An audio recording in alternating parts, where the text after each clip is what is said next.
السلام علیکم۔ آج ہم ڈسکس کریں گے بلال پاشا کے بارے میں۔ سب سے پہلے تو بلال پاشا کا ذرا ہم آپ کو بیک گراؤنڈ بتائیں گے کہ بلال پاشا کون تھا، اور یہ آج کل سوشل میڈیا کے اوپر یہ بڑا ڈسکس کیا جا رہا ہے کہ بلال پاشا۔ اچھا، بلال پاشا یہ جنوبی پنجاب میں جو ہے نا ایک نوجوان لڑکا تھا جس نے اپنی ابتدائی تعلیم بڑی مشکل حالات سے گزر کے اس نے اپنی تعلیم مکمل کی۔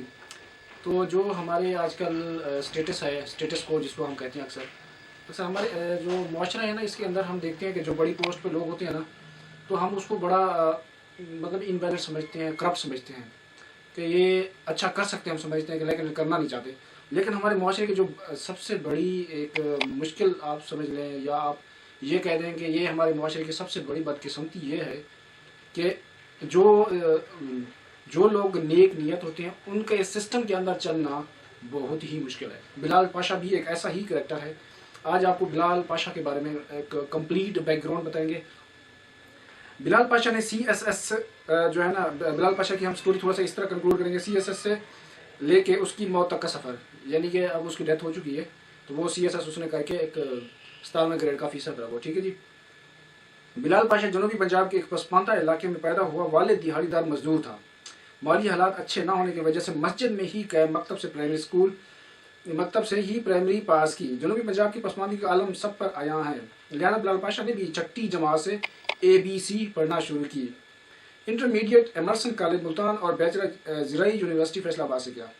کسی کے وہم اور گمان میں بھی نہ تھا کہ مسجد سے 5 جماعتیں کرنے والا بچہ کل کو مقابلے کا امتحان پاس کر کے CSP بن جائے گا، ٹھیک ہے جی۔ بلال پاشا نے کیریئر کا آغاز ایک پرائیویٹ نوکری سے کیا، لیکن والد کی خواہش پر گورنمنٹ سروس میں آیا اور پولیس میں سب انسپکٹر بھرتی ہو گیا۔ بعد ازاں مختلف سرکاری اداروں میں 16ویں اور 17ویں اسکیل کی ملازمت کرتے ہوئے 2018 میں CSS کا امتحان پاس کرنے میں کامیاب ہوا۔ بلال پاشا نے اپنے بیک گراؤنڈ کو چھپانے کی بجائے اپنے سفید داڑھی والے مزدور باپ کے ساتھ کھڑے ہو کر انٹرویو دیا اور پاکستان کے ان نوجوانوں میں امید کی شمع جلائی جو CSS پاس کرنے کو صرف ایلیٹ کلاس سے منسوب کرتے تھے، جو کہتے تھے کہ صرف CSS ایلیٹ کلاس ہی کر سکتی ہے، ایک مڈل طبقہ نہیں کر سکتا۔ بلال پاشا نے اس کو غلط ثابت کیا، ٹھیک ہے جی۔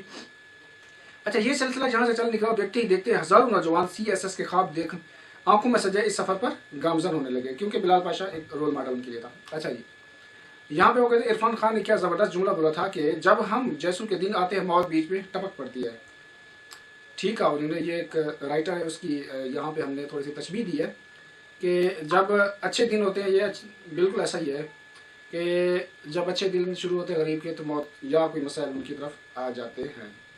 اچھا جی، بلال پاشا کی زندگی کی شروعات ہوئی اور موت نے آن دبوچ لیا۔ بلال کی موت کی وجہ بس ایک ہی تھی، سول سروس میں ملنے والا ڈپریشن۔ وہ جس سے بھی بات کرتا یہی کہتا کہ وہ یا تو نوکری چھوڑ دے گا یا خودکشی کر لے گا، یعنی کہ ایک نارمل بندے کا اس سسٹم کے اندر جینا بہت مشکل ہے، ٹھیک ہے جی۔ میں خود گورنمنٹ سروس میں ہوں تو جانتا ہوں کہ کس قدر آپ کو پریشر برداشت کرنا پڑتا ہے، ٹھیک ہے۔ سروس یہ جو بھی گورنمنٹ سروس میں ہوتا ہے اس کو پتا ہے کہ کس طرح کے پریشر آبزرو کرنے پڑتے ہیں، یہ حقیقت ہے۔ بلال کی موت سے 2 باتیں بالکل کلیئر ہے۔ ایک، ڈپریشن جان لیول بیماری ہے، یہ ارب پتی باپ طارق جمیل کی ارب پتی بیٹے کو بھی دبوچ لیتی ہے، اور یہ ایک مزدور باپ کے افسر بیٹے بلال پاشا کو بھی نہیں چھوڑتی۔ یعنی کہ جو ڈپریشن ہے اس میں امیری غریبی کا کوئی وہ نہیں ہے، ڈپریشن کسی کو بھی ہو سکتی ہے۔ طارق جمیل صاحب کا بھی ہم نے آپ کو اگزامپل دی، ان کے بھی بیٹے نے ڈپریشن کی وجہ سے جس طرح ان کے ساتھ انسیڈنٹ ہوا، تو بلال پاشا بھی اس طرح ہی ڈپریشن کی وجہ سے اس کی موت واقع ہوئی ہے، ٹھیک ہے جی۔ اچھا جی، اس کے ساتھ وہ کہتا ہے کہ کسی نے کیا خوب کہا، جس کی طلب میں تڑپ رہے وہ مل بھی گیا تو کیا کرو گے۔ یا پھر چارلس بکوسکی نے کہا تھا، ڈھونڈ اسے جس سے تم محبت کرتے ہو تاکہ وہ تمہیں مار سکے۔ بلال کو بھی CSS کرنے نے مار دیا، یعنی کہ CSS سے وہ محبت کرتا تھا اور اس کی محبت نے اس کی جان لے لی۔